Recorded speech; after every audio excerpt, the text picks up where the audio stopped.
ಪ್ರಿಯ ವೀಕ್ಷಕರೇ, ಇರಾನ್ನಲ್ಲಿ ಪರಿಸ್ಥಿತಿ ತೀವ್ರ ಉದ್ವಿಗ್ನತೆಯಲ್ಲಿದೆ. ಸರ್ವೋಚ್ಚ ನಾಯಕ ಆಯತೊಲ್ ಅಲ್ ಉಜ್ಮಾ ಅಲಿ ಖಮೇನಿಯವರ ಸಾವಿನ ಸುದ್ದಿಯ ನಂತರ ದೇಶದಾದ್ಯಂತ ಆಕ್ರೋಶ ಕುದಿಯುತ್ತಿದೆ. ಅವರ ಕುಟುಂಬದ ಮೇಲೆ ನಡೆದ ದಾಳಿಯ ಪರಿಣಾಮ ಇರಾನ್ ತೀವ್ರ ಪ್ರತಿಕ್ರಿಯೆ ನೀಡುವ ಸೂಚನೆ ನೀಡಿದೆ.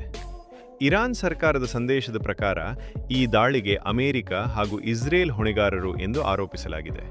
ಇಸ್ರೇಲ್ ಅನ್ನು ಝಯೋನಿಸ್ಟ್ ಆಡಳಿತ ಎಂದು ಕರೆಯುತ್ತಾ, ಈ ಯೋಜನೆಯ ರೂಪಕಾರರು ಹಾಗೂ ಕಾರ್ಯಗತಗೊಳಿಸಿದವರು ಅಮೆರಿಕ ಅಧ್ಯಕ್ಷರು ಮತ್ತು ಇಸ್ರೇಲ್ ಪ್ರಧಾನಿಯೇ ಎಂದು ಇರಾನ್ ಕಠಿಣವಾಗಿ ಹೇಳಿದೆ. ಈ ಕೃತ್ಯಗಳ ನೈತಿಕ ಹಾಗೂ ಕಾನೂನು ಜವಾಬ್ದಾರಿ ಅವರ ಮೇಲಿದೆ ಎಂದು ಎಚ್ಚರಿಕೆ ನೀಡಲಾಗಿದೆ. ಇರಾನ್ ಪ್ರಕಟಣೆಯಲ್ಲಿ ಹೇಳಿರುವಂತೆ, ರಂಜಾನ್ ತಿಂಗಳ 10ನೇ ದಿನ ಬೆಳಿಗ್ಗೆ ಅವರ ನಿವಾಸದ ಮೇಲೆ ನಡೆದ ದಾಳಿಯಲ್ಲಿ ಖಮೇನಿ ಶಹೀದರಾದರು ಎಂದು ಉಲ್ಲೇಖಿಸಲಾಗಿದೆ.